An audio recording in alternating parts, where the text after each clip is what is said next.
இப்போ நீங்க கேட்கவிருப்பது விக்ரமாதித்த கதையின் 29வது பகுதிய. சரி, இப்போ வேதாளத்தோட 20வது கேள்விக்கு இப்போ விக்ரமாதித்தனோட பதில் என்னன்னு பார்க்கலாமா? இவ்விதம் கதையை முடித்த வேதாளமானது விக்ரமாதித்தனின் தோளில் இருந்தபடியே அவனை நோக்கி, மகாராஜனே, இவ்விருவருள் யார் சிறந்தவர்? அரசனா, படைத்தலைவனா? இவ்விருவருள் அரசனே சிறந்தவன் என்று பதிலளித்தான் மகாராஜன். இதை கேட்டதும் வேதாளம், அது எப்படி? தன் மனைவியின் பெருமையை நன்கு அறிந்த படைத்தலைவன் அவளிடம் மோகம் கொண்டிருந்தும் ராஜ விசுவாசத்தால் அவளை அவனுக்கு அளித்தான். அரசன் இறந்த பிறகும் தன் உயிரை மாய்த்து கொண்டான். அரசனோ அவளை பற்றி நன்றாக அறிந்து கொள்ளாமல் அவளை ஏற்க மறுத்தான். அவ்விதம் இருக்க படைத்தலைவனை காட்டிலும் அரசன் எப்படி உயர்ந்தவனாவான் என்று கேட்டது. விக்ரமாதித்தன் அதை கேட்டு கடகடவென்று சிரித்தான். நீ சொல்வது உண்மைதான். ஆயினும் எஜமான விசுவாசம் கொண்ட படைத்தலைவன் நடத்தையில் சிறந்த அம்சம் என்ன இருக்கிறது? வேலைக்காரர் தங்கள் உயிரையும் கொடுத்து எஜமானர்களை காப்பாற்ற வேண்டுமன்றோ? ஆனால் அரசர்களோ மமதையில் பருத்து வளர்ந்தவர்கள். பதவியாலும் அதிகாரத்தாலும் அவர்கள் பார்வை மறைந்து போகிறது. போகத்தை பற்றிய எண்ணம் எழுந்துவிட்டால் அறநெறியை கூட உதறிவிடுவார்கள். அவர்களுக்கு நிழல் கொடுக்கும் குடையும் அவர்களுடைய குற்றங்களை மறைத்து நின்று அவர்களுக்கு புகலிடம் அளித்து காப்பாற்றிவிடும். நகுஷன் போன்ற பேரரசர்களும் இதற்கு தப்பாமல் பழி சுமந்திருக்கிறார்கள். ஆனால் இம்மன்னனோ உன்மாதினியிடம் கொண்ட காதலால் தன் உடலையே இழந்தாலும் அறநெறியின் வழியிலிருந்து நழுவவில்லை. அவ்வளவு திடச்சித்தம் கொண்ட அரசனே உயர்ந்தவன். இந்த பதிலை கேட்டதும் வேதாளம் மறுபடியும் கட்டவிழ்த்து கொண்டு சென்றது. பழையபடி அதை தேடி புறப்பட்டான் விக்ரமாதித்தன். வேதாளம் கூறிய 21வது கதை, சிறுவன் சிரித்த கதை. மறுபடியும் விக்ரமாதித்தன் முருக மரத்தை அடைந்து வேதாளத்தை பிடித்து இறக்கி தோளில் சுமந்து கொண்டு கிளம்பினான். வாய் மூடி மௌனியாக அவன் நடந்து செல்லும் போது வேதாளம் அவனை பார்த்து, மகாராஜனே, இந்த கதையை கேள் என்று சொல்ல ஆரம்பித்தது. சித்திரக்கூடம் என்றொரு நகரம் உண்டு. அதன் பெயருக்கு ஏற்றபடி அழகாக இருந்தது. அதிலே சந்திரவாலோகன் என்ற அரசன் ஒருவன் இருந்தான். அவன் அரசருக்குள் மாணிக்கம். ஜனங்களை நன்றாக பாதுகாத்து வந்தான். எல்லோரும் அவனை போற்றினார்கள். ஆயினும் அவனுக்கு ஒரு குறை இருந்தது. அவனுக்கு எல்லா வகையான சம்பத்தும் கிட்டி இருந்தது. ஆனால் அவனுக்கேற்ற ஒரு மனைவி இல்லை. மனைவி இல்லாத குறையை மறைக்க அவன் ஒரு நாள் தன் பரிவாரங்களுடன் வேட்டையாட ஒரு காட்டிற்கு சென்றான். அப்போது காட்டு பன்றிகளை கொன்றான். வில்வித்தையில் விஜயனை வென்ற அவனை கண்டு எல்லா மிருகங்களும் நடுங்கின. சிங்கங்களையும் சர்ப்பங்களையும் அடித்தான். வேட்டையாடுவதில் இருந்த ஆர்வத்தில் நடுக்காட்டிற்கு தனியாக செல்ல விரும்பி குதிரையை குதிக்காலால் உதைத்தான். சவுக்கடியும் கால்வுதையும் பட்ட குதிரை வாயு வேகத்துக்கும் அதிகமாக கிளம்பி மேடு பள்ளம் பார்க்காமல் ஒரு சனத்திற்குள் 10 யோசனை தூரம் சென்றது. அரசனுக்கு ஒரே பிரமிப்பாய் போய்விட்டது. அங்கே குதிரையும் களைத்து போய் நின்றவுடன் அரசன் காட்டிலே சிறிது உலாவினான். அவ்விடம் தாமரை நிறைந்து விசாலமான ஒரு தடாகத்தை கண்டான். காற்றிலே முன்னும் பின்னும் வளைந்து ஆடும் தாமரைகள் அரசனை வா வா என்று கை காட்டி அழைப்பது போல் இருந்தன. உடனே அரசன் குளத்தை அடைந்து குதிரையை விட்டு கீழே இறங்கினான். சேலத்தை எடுத்து குதிரையை கீழே புரள விட்டு குளிக்க விட்டு தண்ணீர் காட்டி விட்டு ஒரு மரத்தடியில் கட்டி ஒரு கட்டு புல்லையும் போட்டு மேய விட்டான். பிறகு அவன் குளத்தில் குளித்து தண்ணீர் அருந்தி களைப்பாறினான். அதற்கப்பால் அவன் சுற்றுப்புறங்களை கவனித்தான். அங்கே அசோக மரத்தடியில் பேரழகு வாய்ந்த முனிவர் குமாரி ஒருத்தி தன் தோழியுடன் உட்கார்ந்திருந்தாள். அந்த பெண் மரவுரி தரித்து மாலை அணிந்து ரிஷி பத்னிகளைப் போல தலைமயிரை எடுத்து கட்டியிருந்தாள். அவளை கண்டு மாறன் கணையால் தாக்குண்ட மன்னன், இவள் யாராக இருக்கும்? தடாகத்தில் குளிப்பதற்காக சாவித்திரியே வந்திருக்கிறாளா? அல்லது சிவனிடமிருந்து பிரிந்து கௌரி தேவியே மறுபடியும் தபசு பண்ண வந்து விட்டாளா? சூரியோதயமாகி சந்திரஸ்தமனம் ஆகி விட்டதால் சந்திரனின் தன்னொளியை தபசு பண்ண பெண்ணுருவம் கொண்டு வந்திருக்குமோ? நேரிலேயே போய் கேட்டு பார்க்கலாம் என்று எண்ணி அவளை நெருங்கினான். அவன் வருவதை பார்த்த அவள் அவன் அழகை கண்டு திகைத்து போனாள். மாலை தொடுத்து வந்த மங்கையின் கை நழுவியது. இந்த காட்டில் நுழைந்து வரும் இவர் யார்? சித்தரா, வித்யாதரரா? இவர் அழகை கண்டு உலகம் முழுவதும் வியந்து நிற்குமே. இவ்விதம் எண்ணிய அவள் இருக்கையிலிருந்து எழுந்து கடைக்கண்ணால் அவனை பார்த்தபடியே அந்த இடத்தை விட்டு நகர்ந்தாள். ஆனால் அவள் கால்களோ அடியெடுத்து வைக்க மறுத்தன. இங்கிதம் அறிந்த மன்னன் மெல்ல அவளை அணுகி, சுந்தரி, முன்பின் அறியாமல் முதல் தடவையாக பார்க்கும் என்னை உபசரிக்க வேண்டும் என்று நான் கேட்கவில்லை. நெடுந்தூரத்திலிருந்து வரும் நான் உன்னை பார்த்து கொண்டிருப்பதை தவிர வேறு எதுவும் விரும்பவில்லை. ஆயினும் இப்படி நீ மிரண்டு ஓடுவது தபசிகளுடைய வாழ்க்கையின் கடமையோடு எப்படி பொருந்தும் என்று கேட்டான். அரசன் இவ்விதம் கேட்டவுடன் அவளுடைய தோழி அங்கே அமர்ந்து அரசனை உபசரித்தாள். அரசனைப் போலவே அவளும் இங்கிதம் அறிந்தவள். பிறகு மன்னன் சகஜமாக அன்போடு அவளிடம், பெண்பாவாய், உன் தோழி எந்த நாற்குடியில் பிறந்தாள்? அவள் நாமோதயம் என்ன? மலர் போன்ற மென்மையான தன் உடலை அவள் ஏன் இந்த கானகத்தில் தபசிக்கு உரிய வாழ்க்கையில் ஈடுபடுத்தி அவதிப்படுகிறாள் என்று கேட்டான். தோழியும், கண்வ முனிவருக்கு மேனகையிடம் பிறந்த இவளுக்கு இந்திரபிரபை என்று பெயர். கன்னி பெண்ணான இவள் இன்னும் ஆசிரமத்திலே தான் வசித்து வருகிறாள். ஆசிரமம் பக்கத்தில் தான் இருக்கிறது. தந்தையரின் அனுமதி பெற்று இந்த தடாகத்திலே நீராட வந்தாள் என்று தெரிவித்தாள். இதை கேட்ட அரசன் சந்தோஷம் அடைந்து அவளை தனக்கு மனம் செய்து கொடுக்கும்படி கண்வ மகரிஷியிடம் கேட்டு விடலாம் என்று குதிரை மேலே ஏறி ஆசிரமத்திற்கு கிளம்பினான். குதிரையை ஆசிரமத்திற்கு வெளியே விட்டுவிட்டு பயபக்தியோடு மிகுந்த பணிவுடன் ஆசிரமத்திற்குள் நுழைந்தான். அங்கே ஜடாமகுடமும் மரபுரியும் தரித்த மகரிஷிகள் கூடியிருந்தனர். நட்சத்திர மண்டலத்தின் நடுவில் சந்திரன் பிரகாசிப்பது போல அந்த ரிஷி கூடத்தின் நடுவில் கண்வர் கண்கள் ஜொலிக்க உட்கார்ந்திருந்தார். அரசன் அவரை அணுகி அவருடைய கால்களை தொட்டு வணங்கினான். முனிவரும் அவனை வரவேற்று உபசரித்து அவன் கவலையை போக்கினார். அப்பால் நேரத்தை வீணாக்காமல் அவனை பார்த்து, குழந்தாய் சந்திரவாலோகா, நான் சொல்ல போகும் புத்திமதியை செவிமடுத்து கேள். உலகத்தில் வாழும் எல்லா ஜீவராசிகளும் சாவுக்கு பயப்படுகின்றன என்பதை நீ அறிவாய். அப்படி இருக்க அகாரணமாக இந்த பிராணிகளை ஏன் கொன்று விடுகிறாய்? பயப்படுகிறவர்களை ரட்சிக்கவே பகவான் இந்த ஆயுதங்களை அளித்திருக்கிறார். ஆகவே யுத்த சன்னமாத்தான் யானை குதிரைகளை கொண்டு எதிரிகளை அடித்து நாட்டுக்கு சேமத்தை கொடுத்து மக்களை நீதி வழுவாமல் அரசு புரிந்து வர வேண்டும். அரசுரிமையை நன்றாக பயன்படுத்தி அனுபவித்து தான தர்மம் செய்து உன் புகழை உலகம் முழுவதும் பரப்புவாய். ஆயினும் கொடூரமான இந்த வேட்டை தொழிலை விட்டொழித்து விடு. வேட்டையாடுகின்றவன் வேட்டை குதிரையெல்லாம் கலைத்து தன் வசம் இழந்து போவதை தவிர இந்த வேட்டையால் காணும் பயன் என்ன? பாண்டுவுக்கு என்ன நடந்தது என்பதை நீ கேள்விப்பட்டதில்லையா என்று கூறினார்.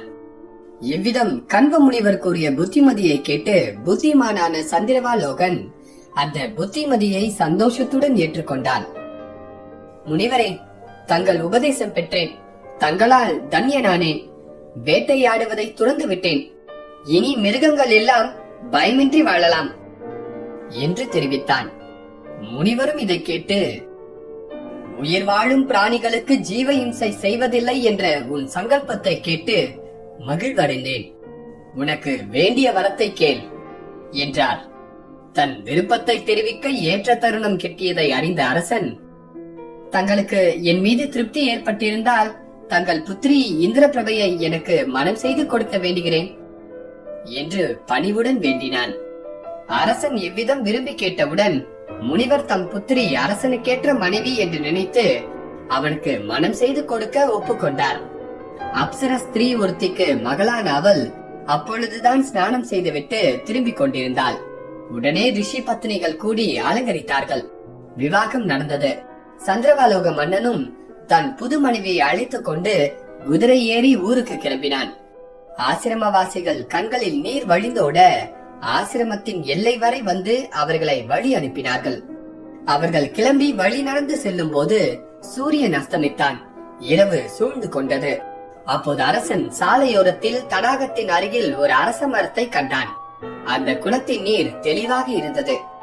மரக்கிளைகள் மறைத்து அந்த இடம் குளிர்ச்சியாகவும் நிழல் அடர்ந்து நன்றாக புல் முளைத்து மனோரம்யமாக இருந்தது. இரவு பொழுதை அரசன் அந்த இடத்திலே கழிப்பதற்கு தீர்மானித்தான். அரசன் குதிரையை விட்டு இறங்கி அதற்கு தண்ணீர் காட்டி புல் கட்டு போட்டான். பிறகு குளக்கரை மண்ணில் தங்கி இளைப்பாறினான். அன்றைய இரவு மலர் படுக்கையில் ரிஷி பத்னியான தன் மனைவியின் அருகே உறங்குவதற்கு அமர்ந்தான். அப்பொழுது கிழக்கே சந்திரோதயமாகி இருளை போக்கி பிரகாசத்தை வீசியது. தன்னிலாவிலே அரசன் இரவு பொழுதை சந்தோஷமாக கழித்தான். மறுநாட்காலையில் அரசன் படுக்கையை விட்டு எழுந்து பிரார்த்தனையை முடித்துக் கொண்டு சைன்யத்தை அடைவதற்காக தன் மனைவியுடன் புறப்படுவதற்கு தயாரானான். அப்போது சந்திரன் ஒளி இழந்து மேற்கு மலை வாயிலில் அஸ்தமித்தான். கிழக்கே செக்க செவேல் என்று சூரியனும் உதயமானான். அந்த சமயம் அங்கே திடீரென்று ஒரு பிரம்ம ராட்சசன் தோன்றினான். உடல் ஒரே கருப்பாகவும் மயிரெல்லாம் மஞ்சளாகவும் மின்னல் தோன்றும் மேகமாகவும் காட்சியளித்தான். அவன் மயிரை திரித்து பூணூலாகவும் பிணத்தின் குடலை மாலையாகவும் அணிந்து மனிதனுடைய தலையின் மாமிசத்தை பீத்து கடித்துக் கொண்டும் மண்டையோட்டிலிருந்து ரத்தத்தை குடித்துக் கொண்டும் கோர பல்லுடன் பயங்கரமாக தோன்றினான். பிரம்மராட்சசன் வாயிலிருந்து நெருப்பு கக்கி குலை நடுங்கும்படி கோரமாக சிரித்தான். பிறகு அரசனை பார்த்து பின்வருமாறு கர்ஜித்தான். அடே பழிகாரா, நான் ஜுவாலமுகன் என்ற பிரம்மராட்சசன் என்று அறிந்து கொள். இந்த அரச மரத்தை கொண்டு என் சாம்ராஜ்யத்தில் தேவர்கள் கூட நுழைய மாட்டார்களே. அப்படி இருக்க நீ இதை ஆக்கிரமித்து உன் மனைவியுடன் அனுபவித்து பாழ்படுத்தி விட்டாய். ஆகவே நீ சாசனத்திலிருந்து திரும்பி வரும் என்னிடத்திலிருந்து உன் காரியத்தின் பலனை பெற்றுக்கொள். அடே பாதகா, காம வசப்பட்ட உன் ரத்தத்தை பீத்து எடுத்து விடுகிறேன். உன் ரத்தத்தை உறிஞ்சுகிறேன். பிரம்மராட்சசன் இவ்விதம் மிரட்டி பயமுறுத்தியதும் அதை கேட்ட தன் மனைவி பயப்படுவதையும் கண்டு ராட்சசனை அசைக்க முடியாது என்று எண்ணி அரசன் நடுநடுங்கி, உங்கள் பாதுகாப்பை நாடி நான் இவ்வாசிரமத்திற்கு வந்திருக்கும் விருந்தாளி. என்னையும் அறியாமல் நான் ஏதாவது குற்றம் செய்திருந்தால் என்னை மன்னித்து விடவும். உங்கள் விருப்பத்தை நிறைவேற்றுவதற்காக நரபலி ஒன்றை கொடுக்கிறேன். அதை கொண்டு உங்கள் பசியாற்றிக் கொண்டு கோபத்தை தணிக்க வேண்டும் என்று வேண்டினான். அரசன் இவ்விதம் சொன்னதை கேட்ட பிரம்மராட்சசனும் கோபம் தணிந்து, அது போதும், அப்படியே செய் என்று அதற்கு சம்மதித்தான். அன்றே இதற்கு ஒரு நிபந்தனையும் தெரிவித்தான். எனக்கு இழைத்த அவமானத்தை ஒரே ஒரு நிபந்தனையின் பேரில் மன்னித்து உன் கோரிக்கையை ஏற்றுக்கொள்வேன். 7 வயதுள்ள அந்தன சிறுவன் ஒருவனையே இதற்கு நீ தேர்ந்தெடுக்க வேண்டும். அவன் நல்ல அறிவும் உயர்ந்த குணமும் வாய்க்க பெற்றவனாகவும் உன் பொருட்டு தன்னைத்தானே தியாகம் செய்து கொள்ள அவனாக இஷ்டப்பட்டு முன்வர வேண்டும். பலியிடும் போது அவனுடைய தாய் தந்தையர்கள் அவனை பூமியில் கிடத்தி கை கால்களை பிடித்துக் கொள்ள வேண்டும். அப்படிப்பட்ட நரபலியை தேர்ந்தெடுத்து இன்றிலிருந்து 7ஆம் நாள் நீயே வாளால் வீசி அவனை எனக்கு பலி கொடுக்க வேண்டும். இதை இப்படியே நிறைவேற்றுவாயாகில் நல்லது. இல்லாவிட்டால் அரசே, ஒரே சனத்தில் உன்னையும் உன்னை சார்ந்தவர்களையும் நான் அழித்து விடுவேன். இதை கேட்டவுடன் அரசன் பயந்து அந்த நிபந்தனைகளுக்கு அப்படியே ஒப்புக்கொண்டான். பிரம்மராட்சசனும் உடனே மறைந்தான். பிறகு சந்திரவலோக அரசன் தன் மனைவியுடன் குதிரை ஏறி கலங்கிய மனதுடன் தன் பரிவாரத்தை அடைய கிளம்பினான். ஐயோ, என்ன முட்டாள்தனம் இது! வேட்டை மோகத்தாலும் காமவசத்தாலும் அறிவிழந்து பாண்டுவை போல அழிவை தேடிக்கொண்டேனே. பிரம்மராட்சசன் விதித்த குண விசேஷங்களை உடைய நரபலி எங்கே கிடைக்கப் போகிறது? விதி விட்ட வழி நடக்கட்டும். தலைநகரத்திற்கு திரும்பி என்ன நடக்கிறதோ பார்க்கலாம் என்று பற்பல விதமாக கவலைப்பட்டான். இவ்விதம் சிந்தனை இழந்து அவன் வரும்போது அவனை தேடி கிளம்பிய சேனையை கண்டான். அதனோடும் தன் மனைவியோடும் அவன் தன் தலைநகரமான சித்திரக்கூடத்தை அடைந்தான். அரசன் தனக்கு சமமான மனைவி கிடைத்ததை கண்டு ராஜ்யம் முழுவதும் குதூகலம் அடைந்தது. ஆயினும் அரசன் தன் வருத்தத்தை அடக்கிக் கொண்டு அன்றைய மீதி பொழுதை கழித்தான். மறுநாள் தனக்கு நேர்ந்தவற்றை எல்லாம் மந்திரிகளிடம் ரகசியமாக தெரிவித்தான். அதிவிவேகியான மந்திரி ஒருவன், அரசே, இதற்காக மனமுடைந்து விட வேண்டாம். உலகத்தில் எத்தனையோ அதிசயங்களை காணலாம். அத்தகைய பலியை தேடி நான் உங்களுக்கு அளிக்கிறேன் என்று கூறி அரசனை தேற்றினான். மந்திரி இவ்விதம் அரசனை தேற்றிவிட்டு அதிசீக்கிரத்திலேயே 7 வயது உள்ள பையனைப் போல தங்கத்தால் ஒரு உருவம் செய்தான். அதற்கு காதிலும் கழுத்திலும் ஏராளமான நகைகளை போட்டு ஒரு தேரில் வைத்து நாடு நகரங்களில் எல்லாம் இழுத்து செல்ல உத்தரவிட்டான். அவ்விதம் தங்க பிரதிமையை எடுத்து செல்லும் போது அதற்கு முன்னதாக பின்வருமாறு தண்டோரா போட செய்தான். சமூகத்தின் நன்மையை உத்தேசித்து தன் பெற்றோருக்கு பிரயோஜனம் அளிக்க விரும்பும் யாராவது 7 வயது அந்தன சிறுவன் ஒருவன் தானாக இஷ்டப்பட்டு ஒரு பிரம்ம ராட்சசனுக்கு பலியாக முன்வருவானாகில் அவன் தன்னை அவ்விதம் பலியிட்டுக் கொள்ள தாய் தந்தையர் அனுமதி கொடுப்பதுடன் பலி கொடுக்கும் போதே அவனுடைய கை கால்களை பிடித்துக் கொள்வார்களாகில் இந்த தங்க பிரதிமையும் நவரத்தினங்களுடன் இனமாக அளிக்கப்படும். அப்போது அந்தணர்களுக்கு அரசன் பிரத்யேகமாக அளித்திருந்த தானத்தால் வாழ்ந்து வந்த 7 வயது அந்தன சிறுவன் ஒருவன் இதை கேள்வியுற்றான். அவன் உயர்ந்த வீரமும் பிரமிக்கத்தக்க நற்குணங்களும் பெற்றவன். சிறு வயது முதலே பிறருக்கு உபகாரம் செய்வதிலே சிரத்தையும் ஆனந்தமும் கொண்டவன்.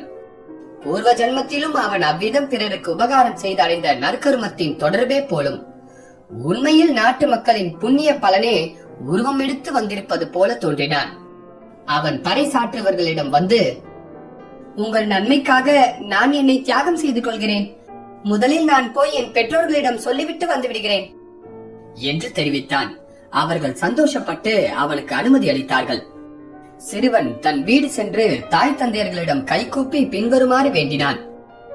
அந்நித்தியமான இந்த உடலை சமூகத்தின் நன்மைக்காக பலியிட விரும்புகிறேன். இதனால் உங்கள் தரித்திரமும் ஒழியும்.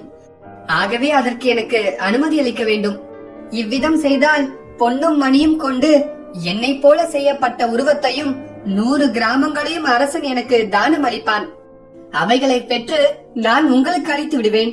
அதனால் உங்கள் தரித்திரமும் நீங்கிவிடும். இன்னும் அநேக பிள்ளைகளை பெற்றுக் கொள்ளலாம். இதை கேட்டு அவன் தாய் தந்தையர்கள் திடுக்கிட்டனர். குழந்தாய், என்ன சொல்கிறாய்? உனக்கு சங்காதோஷம் ஏற்பட்டிருக்கிறதா அல்லது கிரகச்சாரம் பிடித்திருக்கிறதா? இந்த இரண்டில் ஒன்று இல்லாவிட்டால் நீ இப்படி விபரீதமாக பேச மாட்டாய். பணத்தை உத்தேசித்து குழந்தைகளை பலியிட யாருக்குத்தான் மனம் வரும்?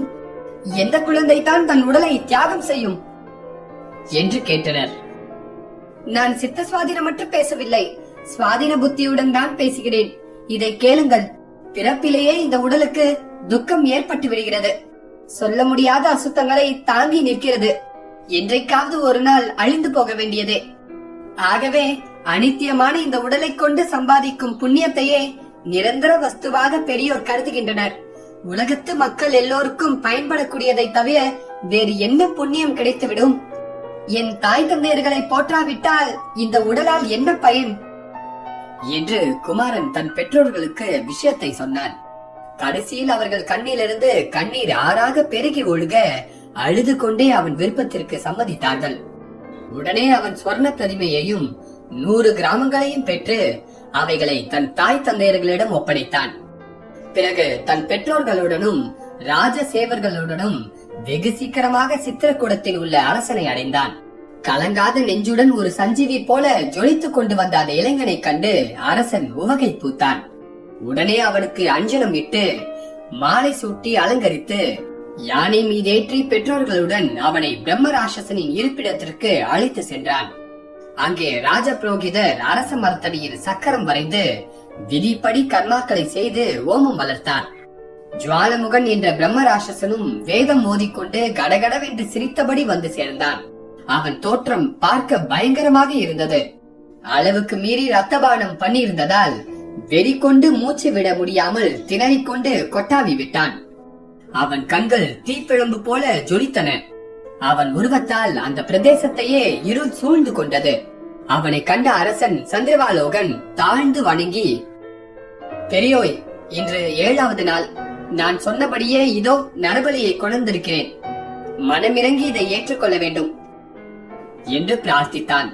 அவ்விதம் அரசன் வேண்டும் பொழுது பிரம்ம ராட்சசன் அந்த பையனை பார்த்து நாக்கால் தன் தடைவாய்க்களை நக்கிக் கொண்டான்.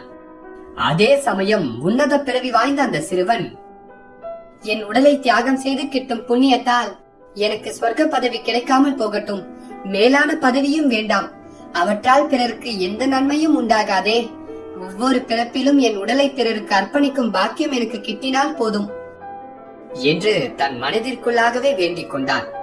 இவ்விதம் அவன் தன் அபிலாஷையை தெரிவிக்கும் தருணம் ஆகாயத்திலே தேவர்கள் தோன்றி மலர் மாறி பொழிந்தனர்.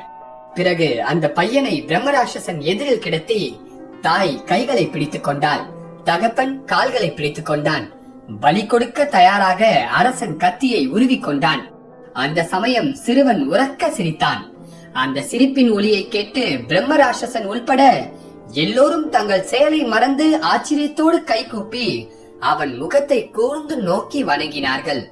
அதிசயமும் ஆச்சரியமும் நிறைந்த இந்த கதையை கூறி முடித்த வேதாளம் விக்ரமாதித்தனை பார்த்து, மகாராஜனே, தன் உயிர் போக போகிற அபாயம் சூழ்ந்திருக்கும் அந்த சமயத்திலே அந்த சிறுவன் சிரித்த காரணம் என்னவென்பதை சொல்ல வேண்டும் என்றது.